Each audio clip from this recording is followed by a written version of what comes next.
You are now live with Dylan Kimlin. Hello everyone, this is Dylan Kimlin and welcome back to my YouTube channel. Today's episode has been one that's heavily requested by quite a few players of the Australian pickleball scene, and that is an overview of the All-Stars draft that happened this week as time of recording. I'm currently recording on the 22nd of January. We are going to dive into just talking about the All-Stars as well as their player base and how I feel about the team picks going through them all. Before we get into it, quick one, t-shirt time. Today I'm wearing my uniform via Stace with the Pickled Pink crew out of Redcliffe. Absolutely beautiful group. Love the Redcliffe players and the wonderful shirts that they continue to provide for all of their players. It's awesome.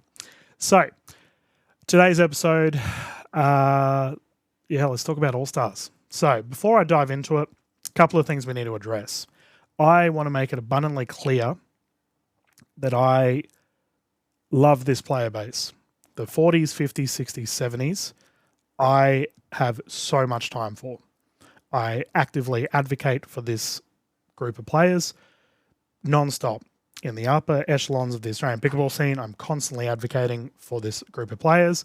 I'm constantly trying to promote and broadcast this group of players. So believe me when I say I want All-Stars to succeed. I want them to do really well. And as such, I do have some constructive criticism of the league. If you don't know what the All-Stars are, long story short, they are a 40-plus league, effectively, where they have a team format where 2 male, 2 female, each side, and then they do a draft, go through a season. They typically follow tournaments, and they have a typical season throughout the year. The general premise of the sides is a 40 age category player, 50 age category players, and then 60s. They have specific requirements for which side is required to have. Now, the draft was this week. I was really happy to see a lot of players that I've seen and broadcasted over the years get selected. And additionally, there were some surprising players that played last season that sort of opted to not play this season. I, from the bottom of my heart, want this league to go well. But there are some things we need to address before we get into this episode. And believe me when I say a lot of the things I'm going to bring up are from All-Stars players. So I'm not trying to stir the pot here, but if the All-Stars League wants to get on the same level as the MLPA and the NPL, because you guys are providing a professional league, that's the level you need to be at. Then they need to be able to take constructive criticism on the level of MLPA and NPL, because those guys cop it all the time from everyone. So the All-Stars have this year, let's just paint a reality of it, have a tremendous opportunity. Major League, in their wisdom, absolutely butchered Masters at the start of the year with their new announcement that effectively, from my understanding, they're roping Challenger and Masters into minor league. Don't know why they did that. Personally, and I'm going to be dead honest with you all, I thought minor league last year was incredible. I loved watching the minor league players. Challenger, to me, was far more interesting than Premier, and the Masters scene was volatile but very exciting. The Masters players in that group are just tremendous. They are so exciting to watch. And for whatever reason, it sounds like, maybe changes will happen, we don't know, but it sounds like the Masters and Challengers have sort of been pulled into one, and as such, it means that All-Stars has a tremendous opportunity here to pull quite a lot of these players, which is really good for them. So I just want All-Stars to be really solid because these players deserve the best they can have. Okay? So a couple of things that we saw brewing throughout the year, and I'm just going to officially state my bias before we get into this. I cover the Pickleball Tournaments Australia tournaments. Okay?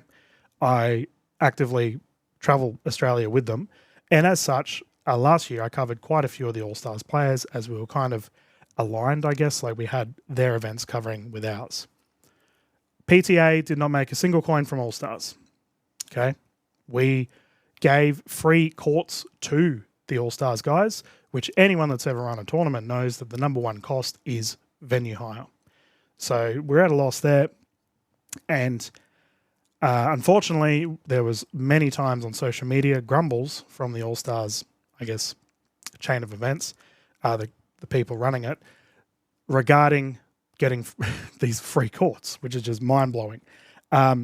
Additionally, there was a big thing that occurred at the start of this year where there was effectively a verbal, or I guess an agreement, a general agreement, where the Aussie Masters events would coincide with All-Stars because it's the same age demographic. Aussie Masters covers 40 plus. And we've seen that in the past. There were grumbles that the time of these events, as well as the location of these events, did not suit All-Stars. Now, anyone that's ever run a tournament in Australia knows that if you have a sanctioned tournament, it is ultimately at the discretion of Pickleball Australia. Now, for an Aussie Masters event, they might be coincide with state champs, with a league event, with APC, nationals, etc. And this is where, at the end of the day, the relevance of your tier of your event gets determined by schedules from PA. Okay. So to hear grumbling, considering it's ultimately Pickleball Australia that decides when we can do an event, is a bit of a slap in the face. We then basically agreed at the start of the year for 2 events that are co-aligned with Aussie Masters to be teed up with the All-Stars League. Okay. So Sydney and Melbourne. Last night, at the time of recording, was the All-Stars draft, to which they made an announcement that they will be doing 2 events, one in Sydney, which will align with 2 events align with the PTA time slot. One will be in Sydney, so that one's fine. The second one is at the exact same time as the Melbourne Grand Slam, but not Melbourne Grand Slam, sorry, but it is in the same time slot as the Aussie Masters in this is the 2026 sanctioned tournaments. Same time slot, same state, same city, but they will be running a doubles tournament. Now, if you do your sanctioning, you are not supposed to have a tournament in the same location coincide at the same time. Quite literally a breach of sanctioning with Pickleball tournaments or Pickleball Australia. Now, whether this tournament gets sanctioned or not is another question, but my first constructive criticism for this organisation is if you want to play with the big leagues, you need to adhere to the rules. Okay, do not have an agreement and then in the last second decide to pull it and in your first draft night decide, hey, we're going to have a tournament at the same time slot. Now, my understanding, and this hasn't been confirmed yet, is there is a very high chance we will be removing that Masters event. Because why would we host a tournament at the exact same time as another tournament in the exact same city? We might do it elsewhere. Now, the All-Stars guys are probably like, great, we're going to get players. It's not good, guys. It's not how you do, it's not how you operate. My next constructive criticism with this league is communication. Okay, the amount of times I've reached out at the request of a lot of All-Stars players to broadcast and commentate your events, astronomical amounts. I have spoken to the people that run this league so many times to cover these players because once again, I genuinely do want All-Stars to succeed. And a way of doing that is by promoting your players. You need to have it live streamed. You're supposed to be a pro league. The amount of times I've reached out to get complete radio silence, an agreement, yep, let's tee up a meeting, to then get absolutely nothing in return. It's like I sometimes feel like I'm an arsehole, but this is something that I know so many of the players have said to me, Dylan, this needs to be addressed. I will cop it on the chin, okay? I'm going to be the deliverer of bad news. I don't care if you just chuck a phone up on a fence or a tripod, if you do a Facebook live stream where you're just sitting there talking about it. You need to cover your players. And if you start a conversation to have these players covered in any media capacity, follow through with that meeting. Even if it's like, hey, thanks, we don't really want to do it anymore. Just some sort of communication. Okay. My final we're getting all the grumbles out of the way because there is a lot of positive. My final grumble with this is actually to do with the draft, and it's an ethical issue. So, the draft pick order is currently up on the screen, which I just realized I went through and showed the timing. I'm going to bring it up here before I dive into it. That there is the timing of the Aussie Masters that I referenced on the Pickleball Tournaments Australia, Pickleball Australia 2026 sanctioning times. By the way, PA have now released the September, October, December events on their website, which is awesome. So you can go through and have a look. But the next thing I want to bring up is actually a bit of an ethical issue. Okay. That is the draft pick order you can see on your screen.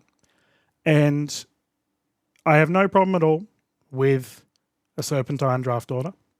I have no problem at all with, how you've gone about it, except for one thing. Not calling Emma out. I love Emma. I think she's amazing. This is not Emma's fault. She does volunteer for All-Stars. Mystery captain turned out to be Dave Lurie, who's one of the league commissioners. The first two picks of the draft going to people that effectively do things for All-Stars.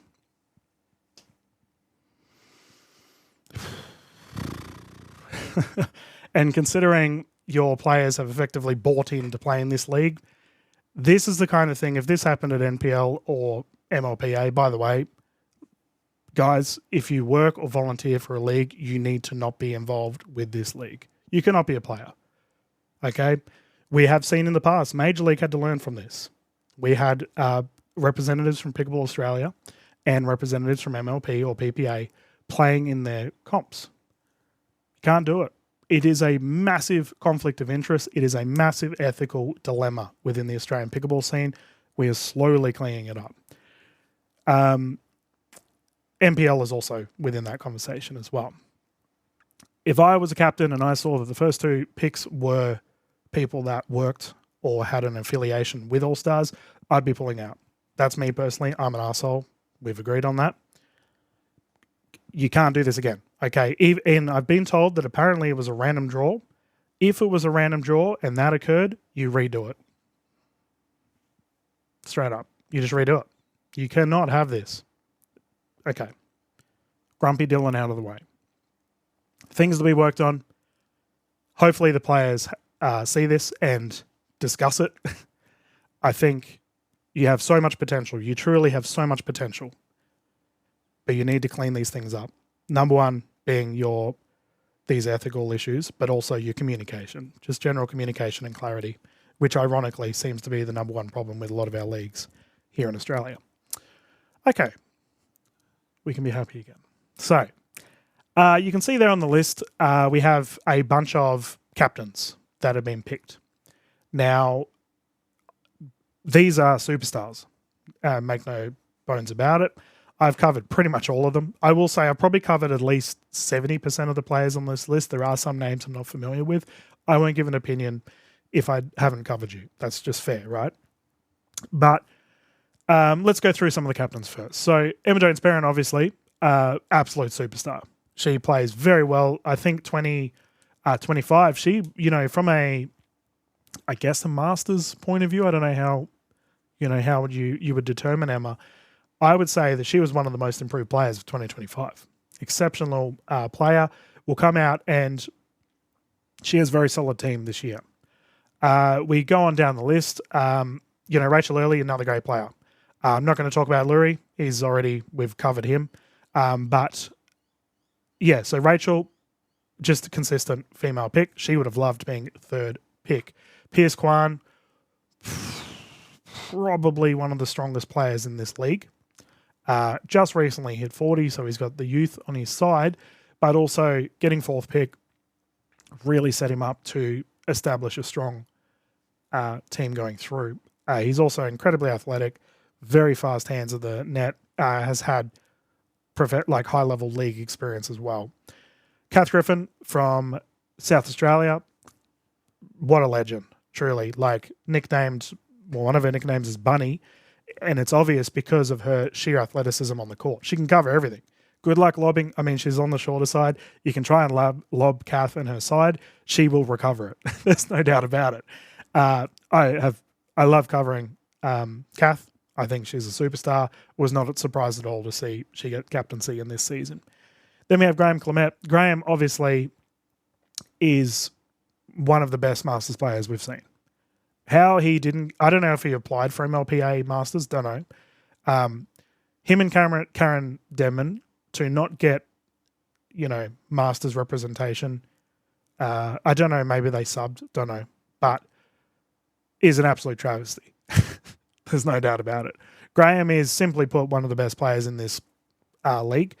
Incredible hard hitter. It's probably fair to say he's a little bit of a banger, but can use both hands, obviously known for his ambidextrous play. Incredibly gifted in the doubles format. Obviously in the All-Stars they don't play singles, which he's very handy on singles as well. But big body, he's going to be able to reach everything. I think he's a player that can take over a game. So for Graham, obviously getting the 6th pick, still pretty high up in the draft order. And let's talk about the logic of draft orders, by the way, viewers. I don't know if you've ever done, even if it's fantasy sports or if you've been a captain in another sort of draft where drafting's relevant. Serpentine, I personally think, is probably the fairest way to do it. I guess. I mean, if you look down the numbers, you'll see it goes 1 to 16. Don Ryan has the 16th pick, and then he has the 17th pick, and it goes back up. So Serpentine or a snake draft, I think it's great. I just feel, if you're going to get stitched up and have the 15th or 16th pick, at least you'll get someone in that sort of, you can pick 2 all-round players back to back. Now, I will say with just the players that were on the list, I personally feel that the top 5 picks were probably, you could pick, because those captains are all good, right? So you could pick a strong player to play alongside the captain and then go through and pick 2 all-round players to work around those 2 picks, your first pick. So I personally feel for this particular draft with the players, having those earlier picks was probably stronger than if you were someone like Michelle Patterson or Dawn Ryan at the back, Jared Griffin's there as well, to build, like they would have had to have a different team dynamic to someone within the top 5. So, which goes back to my ethical dilemma of what I brought up earlier. Now, James, I don't know if I've covered James too much, so I'm not going to talk about him too much, because I remember people, I travel around the country, right? But I remember people by their last names, and Crute doesn't exactly come to mind. So good luck, James. Hopefully, you're probably one of those players that I'll see you and I'm like, oh yeah, I know who that is. But continuing on, Jenny Ware obviously had the Royals, if memory serves me right, last year. Another terrific player, very strong female player. And in the Australian scene, typically, if we look at all of the leagues that we have covered, you want to have the female players typically have a slight advantage because they only need to draft one other female. Now, the top 10 females within each division are very strong, but then it really drops off quickly after that. Whereas you can get a all-round male player, and I'm not being sexist here, by the way, we have historical evidence of this across all of the leagues. If you pick a all-round 2 male players to go with it, typically you'll do well. The only time we've seen this sort of falter is the Boroughs with the NPL in the first time. They had Summer Delabon, Sarah Dennehy, 2 of the best in the country, but they faltered later on in the season because they got overpowered from the male side of things. The male players were solid, but they were in that all-round category, So pretty much any of the female captains, in my opinion, had a slight advantage, just a slight one. Now, and that's because of who they were sort of drafting. And we probably, we will showcase the draft picks, there was probably more of a leniency on females getting picked early. I do know with the first pick, from my understanding, you had to pick someone of the opposite sex. By the way, great rule.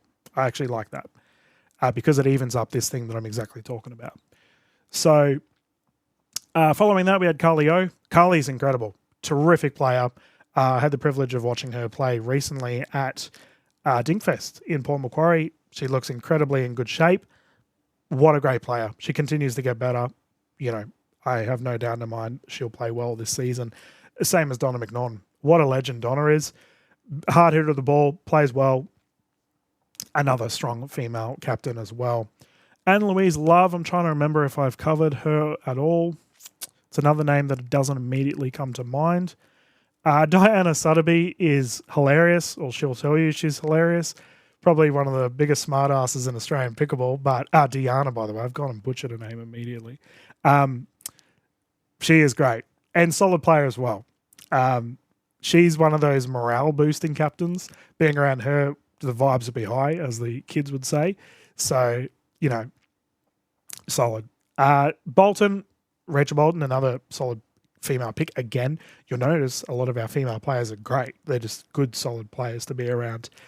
Jared Griffin, what a superstar he is. Incredibly hard hitter of the ball. I think Jared, low-key, might be on he'll be one of the stronger players in the league and potentially could take over. He's kind of in that Graham Clement frame of mind in that he could potentially take over a match. Michelle Patterson, legendary player as well, incredibly gifted across all facets. And, you know, for her to be in that 15th pick, it's tough. I feel for her, like the bottom three picks, in my opinion, are rough. But we will get into their teams as we go through. You really got to find some diamonds in the rough because ultimately, not only do they get shafted with the 14th, 15th, 16th pick, they then have the 46th, 47th, 48th pick, which is really rough. Followed up by Don Ryan, superstar from Tassie. I have so much time for Don. Incredible reach, can get everything. You know, I mean, he's like 17 foot tall. Very good striker of the ball as well. And just a good bloke. Like, I don't think you're going to have any drama in a side with Don leading it, you know. And we have seen in the past teams that are good on paper, but they systematically fall apart because they have issues, you know, cohesion isn't there. And we do have, because the Masters, love you all, but the Masters space is volatile. We do have some people that don't mind expressing their opinions very openly and as such don't mind causing a bit of a tiff. So we'll see how the season pans out. All right, so for a little bit of data before I dive into it, I am just going to showcase the Australian rankings as we go through. You will see some of the names that we're about to talk about on these lists. I'm just bringing them up as a reference point that may come in the mind of some of our players. Now, obviously, we're doing the 40s, but a lot of our 40s players play in the 35 plus category.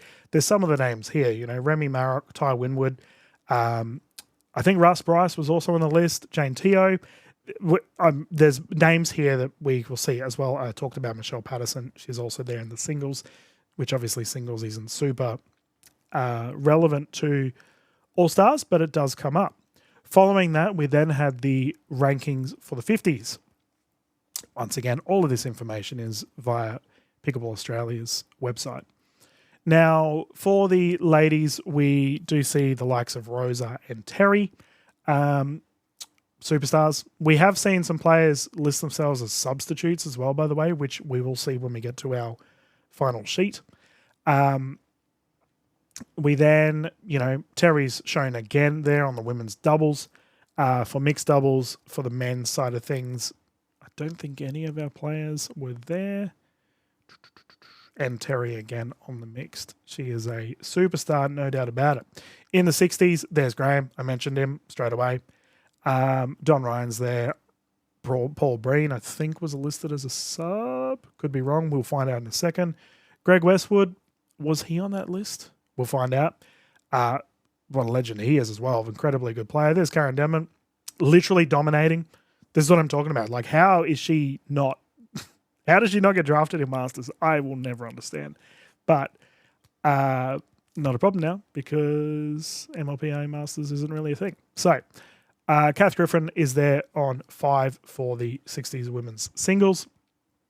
Paul Breen, Paul Martinovic, a couple of names there for the men's doubles. Women's doubles, any of those ladies on the list? We'll find out. Some of these players, by the way, were in the season last year, but we'll see whether they come through and play again this year. There's Anne-Louise Love on the 60-plus mixed as well for 5th. And I think Michelle Nichols was on that list. Jenny Ware's there as well. Marty Simpkins played last season. I think he might have been a substitute this season. Let's look into the actual who everyone picked. Okay. So, yeah, there's Michelle Nichols straight off the bat. I'm just going to go across each team, okay, because it makes it easy for you, but that gives you an idea of the draft order. Now, I will be doing sort of a draft analysis as I would if I was to do a NPL or MLPA side, looking at the pros and cons. One thing we need to establish straight off the bat, no singles. Okay, so that is really important because with the NPL and MLPA teams, they have to take singles into account with a dream breaker and a deal breaker format. Now, I've already talked about Emma being a genuine superstar. She picked Mike Tua-Mills with her first pick. Both the Tua-Mills are great players. I can understand the pick. She obviously wanted someone that could, in her mind, would have went alongside her train of thought or her play style, I suppose. Was I surprised that Michael Tua-Mills was number one pick? Yes, I was. However, that's nothing against him. I just think, there's probably players on that list that may have taken a bit more of a priority. However, it's not a bad pick. And I genuinely think Emma has one of the strongest teams in the draft. Getting number one pick will help. Now, following that, she then has Michelle Nichols. We saw Michelle on that list. Getting Michelle Nichols at 32, I think, was a bit of a steal. Speaking of steals, Asher Packman at 33. How did that happen? Captains, pay attention. Asher is incredible. Every time I've seen him at tournaments, he plays so well. He looks considerably younger and moves considerably younger than he is. That's a compliment, by the way, Asher. Don't take it. He's a very good player. Emma has an incredibly strong team. Asher has a lot of height, whereas Michael has a lot of athleticism. I think their men's doubles team will be one of the strongest in the comp. Additionally, from a mixed doubles team, very adaptable side. They will be able to chop and change to what, how they play throughout the season. So very well drafted from Emma. I thought she did well here. For Luri's team, Danielle Fisher, number two pick, sorry. Once again, was I surprised by this pick? Yes. I felt, you had the likes of Rosa and Jane Teo as an option for the females. Obviously, someone like Terry Robson, we just saw her dominate the lists. This comes down to, once again, we have to take into consideration location. So obviously teams are going to try and draft people that are near them so they can practice, but also, do these players get along? Okay. Long story short, a lot of these players have known each other and versed each other so many times. There is most likely just players that don't get along. Simple as that. Now, from Danielle being picked, I'm going to assume that this may have occurred. One of the two options may have occurred. Ian Goldie, so we've got the big bosses running this particular side coming together. It's going to be very interesting. I hope, if we look purely from a pickleball perspective, I hope these two get along on the court, because it's going to be very awkward if these two have a tiff and cause instability with the league. Just flat off the bat, if you are running a league, you should not be playing in the league. Just putting that out there. Christine Shingles, great to see Christine on this in this league as well. Phenomenal player, good egg as well. So, and Danielle's also in that good egg category. I think one thing I will say about this league, very positive, will be very loud. These sides will have a good time, no doubt about it. Okay, Rachel picked Terry with her third pick. Understandable. I got to see Terry and Philippa play together at Paul Macquarie just last week. Terry was in good nick, very solid striker of the ball. And he's one of those players that could potentially take on the likes of, the Graham Clements, the Jared of the world, Griffins of the world, those big hard hitters. So having someone of Terry's caliber, I think, is a smart pick. Tina Cooper, I'm trying to remember, have I covered Cooper in the past? I've covered a couple of Coopers. Name doesn't exactly ring a bell, Tina, so I won't give too much analysis here. Brett Skeets apparently was, because I talked to quite a few captains leading up to this event, was apparently like heavily discussed. Like quite a few people were considering him in the later stage of the draft, one of those diamonds in the rough. So for Rachel to grab him at 33, that's awesome. I personally think Rachel probably had the best position of the draft out of everyone. 3rd, 30th, 35th is just a great all-round. You get a gun, like pretty much guaranteed to get a gun with your first 3 pick. And then 30, 35, you can build a solid all-round side around that. So that's awesome for Rachel. To Kath Griffin, who I already, speaking of athleticism, we are starting with it with Kath's side. So she picked Kale Hodgson. Kale being a top 5 pick does not surprise me. He's an incredibly gifted player, very solid coach, and can play a lot of different styles of pickleball. Kale, I think, is a bit of an all-rounder. I wouldn't say he's a banger. If anything, he's probably more on the technical side. So we will probably see him try and dink around quite a few of these bangers. But I think the perk of having an all-round pick is they're flexible. Okay, so if we look at draft analysis of pretty much every other team, having an all-round pick, someone of Kale's caliber, you could put him with pretty much everyone. Okay, very athletic, great hitter of the ball, loves the game, very his analytical approach to the game is very high. He's the kind of person that will sit down with Kath Griffin after a match, after a thing, and they will probably try and film it to go back and watch over footage. Not surprised at all that Kale was number 5 pick. He's a top bloke as well. John Maitland at 28. What a steal. John Maitland, I've had the pleasure of covering over the years. Terrific striker of the ball. Him and Kale's going to be interesting. Do we see Kale play right and John play big? Is John a lefty? I know he's a big hitter. Either way, they have adaptability, and that's what Kale brings. But John is a terrific striker of the ball. John can definitely play alongside Helen if you want to go really high side, tall side, or Kath Griffin to sort of pair out the height differential between the two. I think Kath Griffin has such a great all-round side here. Helen Brown, another South Australian. Obviously, Kath and Helen have played together a bunch over the years. They have that cohesion already. Helen's also solid. She's quite tall as well. So I think you've got the coaching prowess of Kale coming in. He's going to definitely be working on the, backhand, forehand speed ups because of the height differential that John and Helen are going to bring in. So they're very interesting. If they can come as a tight-knit unit, very interesting, probably a dark horse side for this league. Graham Clement, the big banger, needs someone that can reset alongside him, goes alongside Jane Teo. Now, Jane is, no doubt about it, she's historically one of the best players we've seen in the Australian pickleball scene over the years. Her and Deb Rossi have had a significant partnership for quite a long time now. She also played alongside the likes of David Richardson. And putting her name on this list, she's suddenly would have been on the list, on the minds of most of the captains here, no doubt about it. Jane is, if you haven't seen her play before, and we look at All-Stars players that have played historically, Jane's similar to someone like Kate Applegate. Okay, Kate, by the way, one of my favourite players to cover of all time, is a reset queen. Get everything back, keep the ball alive. Now for Graham, okay, so if you were anyone else and you pick a reset or a defensive-minded player early in the draft, I would say, is that a risk? Okay, because you kind of want someone that can take over a game. Jane, can she take over a game? Maybe. Paired with Graham, yes. That is an incredibly strong duo immediately. Very good pick there for Graham. And I wonder if Coach Coco Lococo had anything to do with that number 1 pick. I know she's good mates with Fredo, as she calls her. Antonia Solomon coming in at 27 pick. Antonia is incredible.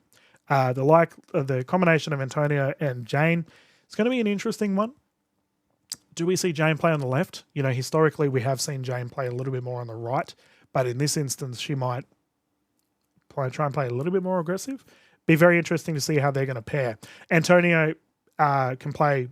She's probably a bit more on the aggressive side, I feel. And the thing with this squad in the women's doubles is some of these big hitters are definitely going to target Antonia. So how will she go playing alongside? she's going to get a lot of ball. Let's put it that way, in all of her formats. So, but Antonia loves the challenge. Her at 27, I think, is a great pick. Once again, another steal of the draft at number 38, Greg Westwood. Now, it's funny because Graham and Greg have versed each other that many times. Graham's probably like, bugger it. If you can't beat him, join him. And has combined with Greg Westwood. Now, very strong side here. The men's doubles, good luck. They're one of those teams where it's going to be so tantalizing seeing the likes of Clement and Westwood take on like Torse and Kwan with Pierce. That's like a really good battle because these two are going to flog the ball, whereas the other two are going to be trying to rebound a lot more. So that's going to be so interesting. Mixed doubles, this unit is just strong all round. You're going to be able to see the likelihood of Graham and Greg play big, whereas Jane and Antonia can try and reset a lot more. Great all-round pick, great draft from Graham's side. From Jane's side, Noriko coming in first. Similar playstyle to Jane. So solid pick there for the first. Seb Savat coming in at the 26th pick. I have a lot of time for the Savats. Obviously, Gons and Seb, great people. And Seb, very athletic. I think he kind of falls under that Scott Torse category that I mentioned earlier. We'll notice, viewers, that there is a lot of value in the second round. So you go through that list on the second round, there are some absolute doozies of picks within that group. Donna Leeton, have I covered Donna? Probably. It's another one that doesn't exactly ring a bell, so sorry, Donna. I won't dive too deep into James's side, but I'm very interested to see how they're going to pan out. Now, Jenny Ware at number 8, picking Jason Grady. There was a lot of talk of Jason leading into this draft. Jenny obviously saw value there, locked him up. Louis Ferrero, hopefully I'm saying your name right, Mom, and Carolyn Darby. I'm going to be dead honest with you guys. I don't think I've covered any of those players. So Jenny, obviously her and Ray know the entire Australian pickleball scene. So they may have just picked a bit of a dark horse side, and I hope they go really well. Prove me wrong. If I have covered these players in the past, message me, tell me off, because sorry, there's just so many players up here that I need to remember info on. Carly O, locking up Ray Ware first pick. Solid pick for Carly. So she needs a big hitter, and Ray has incredible reach. I think Ray's also someone that he can play big. He's literally he's pickable albatross. He has an outrageous reach. So Carly's probably a little bit more on the shorter side. I can understand the logic there. It's going to be very interesting to see the mixed doubles unit here because to me, this logic, Carly's picked Ray, which you could pair those two as your number one. And then she's gone Philippa and Fabian as which you could pair as two. Now, she might change it around. Philippa at 24, great pick. I have a lot of time for Philippa and Terry. I feel like I've covered them quite a lot over the years as a mixed doubles team. Philippa, a hard hitter of the ball, can dink. She looks intimidating. You think she's going to flog it, but she can dink as well. So for a women's side, it'll be very interesting to see how those two pair up. Philippa could potentially play a bit more of a reset dink style play, but she can also flog the ball. So really good pick there at 24. And then Fabian coming in. Great to see Fabian getting back into the mix of things. In his prime, Fabian's legit. Great hard hitter of the ball, good rebound style, doesn't mind a dink as well. Bit of an all-rounder, but probably a bit more on the power side of an all-rounder. I think Carly's done really well with the draft here. All right, Donna, locking up Tony. Tony Pollard, from memory, did Donna and Tony play together last season? I did do a little bit of research in the teams last year, viewers, because I thought I was going to be commentating you all. So I did look at some of the teams. So that's why some of these names ring a bell. Didn't end up covering it because we didn't have communication on it. Anyway. Tony Pollard, legend of the Australian pickleball scene, will most likely, if we ever do a Hall of Fame, I would say that Tony deserves to be on that New South Wales discussion for a Hall of Fame. Incredibly hard hitter of the ball. Great person as well. You're not going to have much drama with Tony. Followed up by Maureen Robertson and Russell Bryce. Now, Maureen, have I covered Maureen? The name rings a bell. I'd have to see. I have covered Rusty. Great to see that he got picked from the Moreton City crew. And Tony and Rusty is going to be a very interesting duo together for the men's doubles. How is that going to pan out? Do they play banger ball? I think that squad's going to be dependent on how adaptable Rusty is, playing both gendered and mixed. Because we know, at minimum, and this is because I can't really recall Maureen, but we know that Donna and Tony are very solid. So, yeah, potential. I'm going to think that team's sort of in the mid of the battle. We'll see. Anne Louise picked Craig Jones straight off the bat, followed by Caroline Jordan and Renia Erasmus. These names do not ring a bell to me. Renia, I believe, is from Sunny Coast. I saw in the Sunny Coast WhatsApp chat, everyone was going off that he got drafted, so well done, mate. This is just a side that I have minimal experience covering. So I'm just going to leave it at that. Best of luck. Sorry, guys. Diana, similar. I mean, Brad Magnus getting in the 12th pick. I think Diana's side actually got value later on in the draft. Okay, so Paul Martinovic, first of all, what a great person, but also very solid hitter of the ball, can play big, but also play a bit more rebound as well. Has vast experience when it comes to playing in high-pressure environments. And Remy Marok. So a lot of you would know this if you haven't really kept up with the leagues. Remy was an NPL captain, okay, way back in the day, voted one of the best captains of the league, just management and whatnot. Diana got an absolute steal in getting Remy. That double-handed backhand of hers is lethal. And Remy is someone that, big hard hitter of the ball. I think, for a big hitter, if you have the combination, once again, if we just go off the logic of Diana and Brad playing together, I think I've covered Bradder in the past, but nothing really screams at me here. I've definitely covered Paul and Remy, so I can talk on them a little bit more. Paul and Remy as a duo is going to be terrifying. I think they could be up there as one of the strongest mixed doubles squads. Whether Diana puts them there, she might move them around, of course. But I think she got so much value in the 21-44 picks. Well done there to Diana. Now, Rachel's side picked Maurice Murphy straight off the bat. I don't think I've covered Maurice. I have covered Kiki Miyajima, of course. Kiki, terrific pick. Go away, cricket. Kiki, a terrific pick and a great player. She's one of those reset defensive-minded players. Can cover just about everything. Jay Bolton coming in at their last pick as well. And we are starting to see, if we look at those final 5 to 8 picks, so much value, Jay Bolton getting in that list. I don't think I've covered Jared Griffin's final pick before, but I have covered David Nichols and Kate Rorison. How did Kate, by the way, get to the 48th pick? We will cover that, but value there from Rachel. I think she has a solid side. Obviously, if I look at the last names, Rachel and Jay, assuming they're either married or related, so there's going to be cohesion there as well. Jared Griffin, for 14th pick, picked Naomi Doncaster. We talked about Hall of Fame status already. Naomi is already on that list. Exceptional. She's done everything. Very experienced player. Jared picking Naomi, to me, is a no-brainer, and that's a strong pairing immediately. Elizabeth Dobson as well as Naomi, two very solid strikers of the ball. I think they may cause some problems, those two as a duo. We'll see. And admittedly, Jared's 46th pick, it's just got V in brackets there. I don't think I've covered V in the past. We'll see how that one goes. Michelle locking up Robert Reeves for number 15th pick. Honestly, fair. It's a great pick. I think just a great, considering, as I mentioned, I felt that some of these later picks got a little bit shafted. Robert picking Michelle. Michelle picking Robert, to me, it's a no-brainer. Kind of coincides well with what she had available at that time. Smart pick, all-round great player.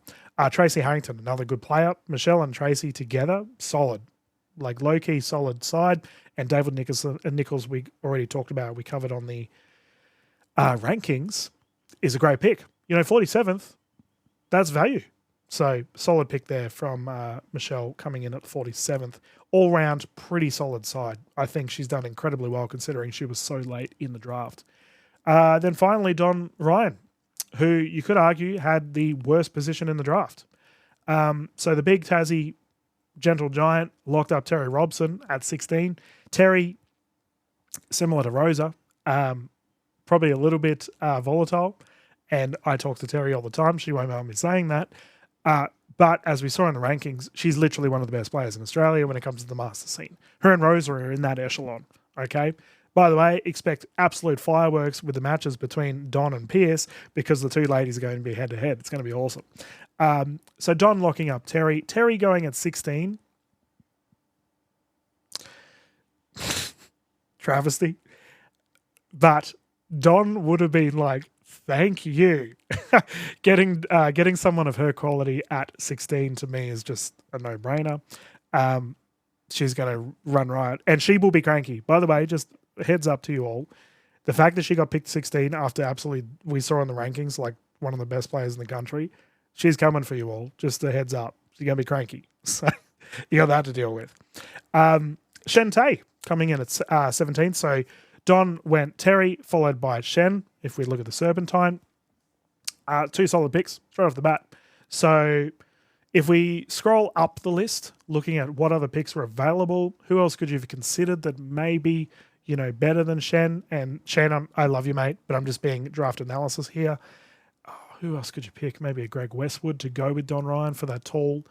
We already talked about Scott Torse, John Maitland, maybe.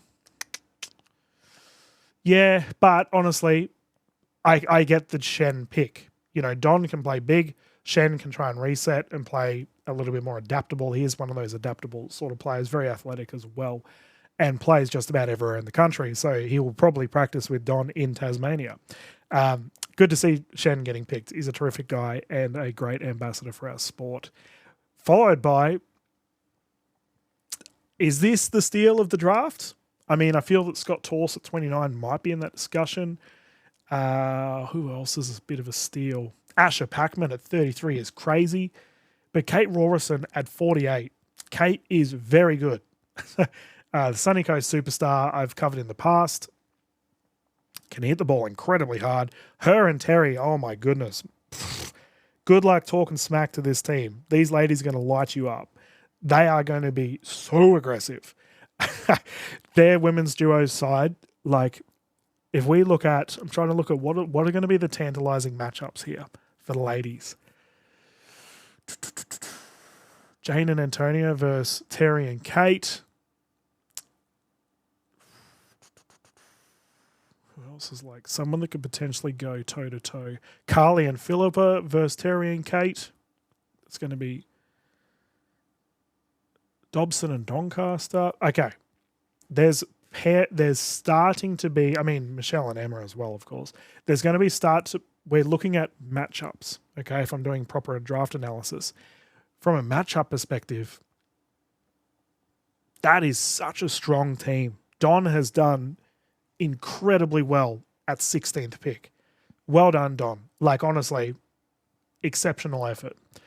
Now, following that train of thought, big matchups, okay? Because I know these teams will verse each other, and because I take my job seriously, we're going to do a proper analysis. So what are the duos that we need to watch out for? So if we just go gender doubles, because mixed doubles obviously will chop and change. I already talked about the likes of Terry and Kate. I think that's going to be exceptional if those ladies get along. Once again, cohesion is what matters here. So Terry and Kate is a dynamic duo from the women's side of things. I think Rob Reeves and David is also a great gender doubles side.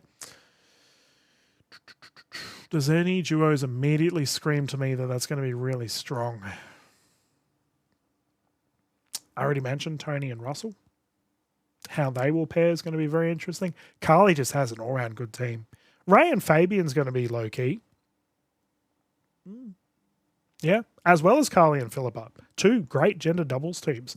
Very adaptable on the mixed side as well. Jenny, unfortunately, Jenny, I don't know your players, so I can't give too much there. Sorry. I mean, Graham and Greg. Is that the strongest men's doubles team? Pierce and Scott. Is that the strongest men's doubles team? Ooh, I mean, either way. Kale and John, is that the strong men's doubles team? Jeez, I forgot Kath did really well with her draft as well. Jeez. What else have we got? I mean, if Brett Skeets, everyone keeps talking about, like, he's low-key very solid, him and Terry could also be a great gender doubles side as well. Danielle and Christine, solid as well. And obviously, we haven't even talked about Mike really that much. Him with Asher Packman, I think, could light teams up. Oh, man. And we've already... Yeah, I think okay.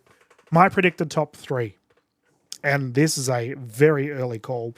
We are not taking into consideration injury, and we're not taking into consideration the fact that, there might be players for whatever reason pulling out, which unfortunately we have seen over the years with all the other leagues. Players do pull out. Okay, yes, they have financially invested in this, but some of these players might get offers elsewhere where they get a big prize packet or a big pay packet offered. It just happens. Yeah, I would hate to see it happen. I never want to see players get shafted here. But another thing we need to talk about, and I actually did a post about this recently, is the Australian Pickleball World Cup team.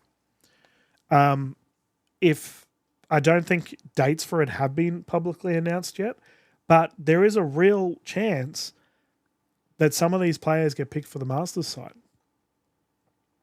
That will affect later stages down the line if it coincides with the same timeframes as the later events down the year. I hope it doesn't happen. And I would love to see these players get picked for the Masters side, by the way. But if it does coincide, if the dates are announced perhaps a bit earlier than last year, we may see some problems here, and hopefully our teams don't get messed around with. We saw last year many teams get messed around with in our other leagues. So just saying, captains, maybe something you need to be aware of. Who's going to be, I'm not going to do a top 3 who I think's, I'm just going to say who I expect in no particular order to maybe be in the top 3 to top 5. Emma will definitely be in the top 5. Emma's side. I think Pierce's side, Graham's side. Kath has a very good side.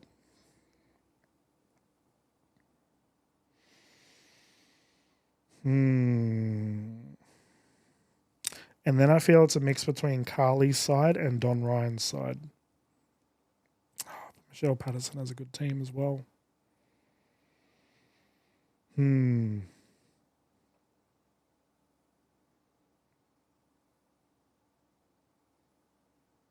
going to go Don over Carly. Carly, you can yell at me at a tournament when I see you next.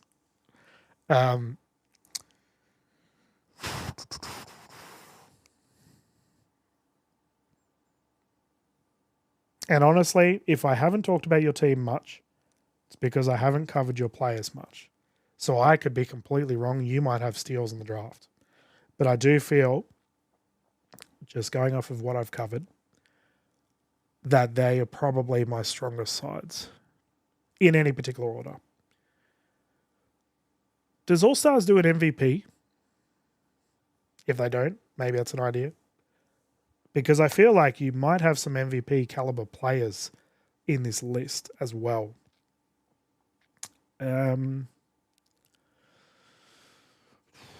would be the female? I don't even know if you guys do it, but who would be the female MVP? I mean, for me, Rosa and Terry immediately come to mind just off historical evidence. I think Carly's due for a massive year. Emma Jones-Perrin may come out and just straight kill teams. It's possible. From the female side as well, Kate Rorison, 48, still blows me away. Who else could... See, Kiki Miyajima is someone that's like, she wouldn't get an MVP, but she's just a good pick. Like, she's a great second. So I do understand Rachel's logic there. I don't know if Naomi will light enough teams up to be in that MVP consideration, but she is a very solid pick there from Jared. Jane Teo as well. Obviously, I haven't mentioned Jane yet, but she is someone that could definitely be an MVP conversation as well. for the male side of thing, by the way, if there isn't an MVP and you players, because I know pretty much all of you will watch this, if you players would like an MVP, please suggest it to the league. I think it's great, personally. I'm a big person on awards. I think we just need to go out there and push for them. For the gentlemen, I mean, if we go down the captains immediately, players like Graham, Pierce, Jared, Don immediately come to mind. Because all of those players can take over a court. You know what's crazy? I haven't actually covered Lurie and Goldie much. I know them just because I work events that they might be involved with, but I haven't actually commentated on them much. So sorry if I actually can't give you fellas much analysis. Who else from the male side of things? Tools Mills, obviously, very solid pick. Cale Hodgson as well. Ray and Tony, great picks. I don't think Shen can take over a game to the likes of someone like a Graham Clement. John Maitland is a terrific pick at 28. I think John could definitely cause some damage. Scott Torse may be the steal of the draft at 29. Another MVP. Asher, honestly, Scott and Asher, those two are terrific picks. I think